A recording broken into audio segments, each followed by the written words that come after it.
Hello, and welcome to Choose Beauty, a modern salon and nails podcast.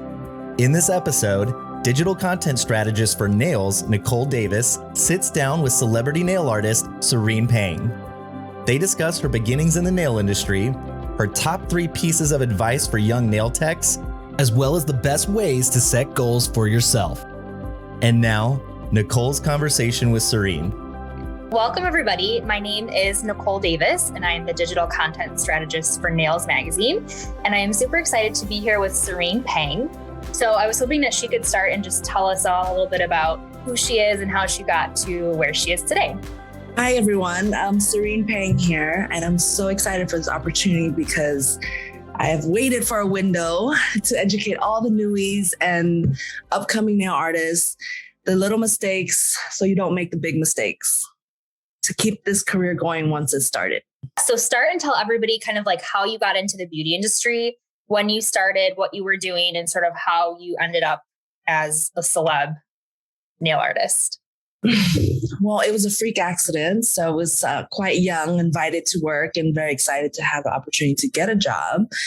And I ended up staying for many years, being trained by, I only knew him as Henry. He didn't speak any English. We never spoke. It was all visual learning. Oh my gosh. And he was amazing, truly amazing. I don't know how I picked it up, but I understood. And I gave up several times in the early years because it was a very, very difficult career choice. Nails was very hard, intimidating. And I feel like he trusted me and knew that there was talent there. So he pushed me. And I continued with him for about 6 years of the beginning of my career. And then I moved on. I moved on to different locations, different ways. And even my beauty school teacher told me that there's so many elements to this. You could do different things in this, whether you want to teach it, train it. As far as me getting into the celebrity clientele, which is where my career is landing right now, it was just people calling me and telling me what my value was and reassuring me that I performed and I exceeded their expectation. So the encouragement from a higher level motivated me to take on this greater path. Talk a little bit about the top 3 pieces of advice that you would give to young nail techs. Number 1, learning your preparation and caring for the nail after. So if you want to keep a client and make sure that they're satisfied, you need to care for their real nails as well, especially doing enhancements. Proper removal. Even if they choose to take off artificial nails, you have to care for those real nails after. You can't just remove and let them go about their business. So everybody deserves a break when we're wearing enhancements, but they're always going to come back. Nail enhancement has always been an addiction. The perfection of it is a true addiction. And when I say prep, that means when you're wiping down the nail for application, we want to do one single wipe. We don't want to redistribute, the oils by doing a back and forth wipe. That's a very small, simple mistake. Prep bonder, like the right ones, knowing that if there's allergic reaction, we have to switch to an acid-free bonder. But thinking that you're going to do nails and go into a salon and that's it. No, that's not. That's what I really want to tell them. There's so many paths that you can take. Just take what you know and make it stronger. So the American International Industry called me. They called me and said, we heard great things about you. We'd like you to help us. I didn't know what they wanted or needed. I showed up once again with an empty kit. The moral of the story is work hard and believe in yourself and be open to opportunities, even if you come with an empty kit. Empty kit, they called you. So it's not necessarily the physical work of doing nails, learning how to do it properly and then multiplying that knowledge to people. Right. That is just a great way to say it. So every opportunity I got to say it just like this one, And I think you mentioned to me before, like that's one of the things that a lot of your clients like about you is that you don't disclose that information and it builds that trust. The trust is there with any kind of relationship. The trust is there. It doesn't have to be questioned. I have been in their homes. I have been in their personal lives. I have seen things and not the public eye knows anything. Yeah. I'm honored by being able to be trusted. Yeah. So, like I also said, when they grow, I grow. Right. Yeah. Every project they get, I get. And then it's a happy day, you know? Yeah. We're just looking to succeed on a daily basis. If we don't set out a goal to execute daily, then we're waking up to nothing. What about like goal setting or like future planning? Like you said, you always are looking for the next thing and what's next. I am. In terms of yourself, how do you set goals? But then for younger techs too, like what kind of advice would you give them if they want to be where you are one day? What I don't like most about new techs is the stress. This is a fun job. This is the stress they put on themselves. Yes. The overthinking, there's so many times because at once upon a time I was new at certain things and I would tell my clients, hey, look, never done this before. Do you want to try it?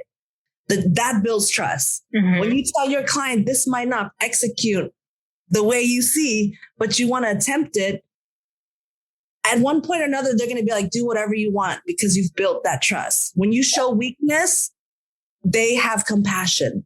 Mm-hmm. And that's how you grow. So if people are out there, for new techs that are just out there just to, do and move forward, like loyalty comes both ways. So when I say choose your path, if you just want to do nails and you need an empty canvas, then do that. But you're not going to build anything strong. When they have a project, when they grow in life, they're not going to take you along. I've had artists that was unknown and now, we can't even align because they've grown faster or I've grown faster.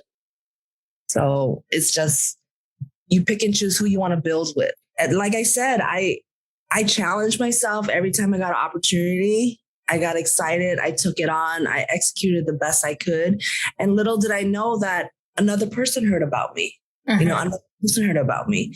I guess, I make it fun. I make it realistic. When I mess up, I mess up. When things didn't turn out the way, and nothing is predictable, but if you don't attempt to execute, you won't know the answers. Right. Admitting your fault as well is just what it is. Your strengths. I tell my clients a lot that there's certain things I'm not strong at. I was struggling with the flame that was trending. And then one day I sat down and it worked out. Practice makes perfect. Yes, practice and just like mentally zoning yourself into it, releasing your hands when it comes to when you're doing artistry, releasing your hands, the tension. Like I remember when I was started and like my friend was doing this, my friend who got me in, I said, what are you doing? She's like, we're going to be in this for a long time. I need to warm up, Yeah. So till 20 years later, I'm still finding myself just like, stretching my fingers your hands, out, yeah. pulling, just like computer work, you'll get chances of carpal tunnel. This is hand work. I used to cut out 10 people a day, like just filing nails for 10 hours straight and didn't know any better. Mm-hmm. Today, and that sort of goes back to like, don't stress yourself out, right? Mentally or physically. Like you have to rest and take a breath. Stress yourself because they're not going anywhere. They're gonna wait to get their nails done. Yeah. Like you're human too. So I used to work because it was almost like I don't know. I felt like I was at a rat race, and they didn't teach you any better then. But right. Today's goal is to work smarter, not harder. Right. I do probably one client a day now. Wow. And it covers, my expenses, but that was built. I went from 10 physical people a day to 1 a day to maybe 3 a week to support my lifestyle. And you can't skip the in between, right? You gotta do all the work to get there.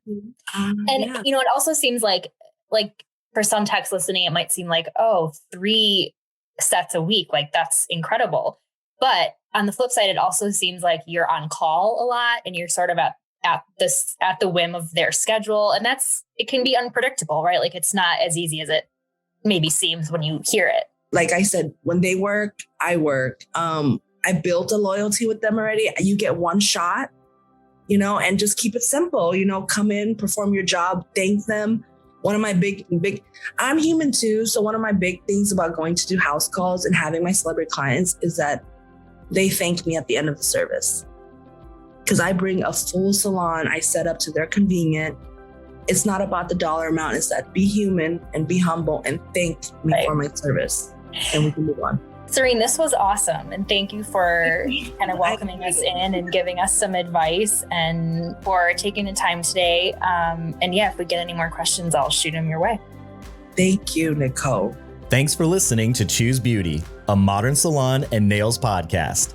Stay up to date with all the latest industry news and trends at nailsmag.com and modernsalon.com. Be sure to follow and connect with us on social media with links down in the show description, and subscribe to the podcast so you never miss a future episode of Choose Beauty.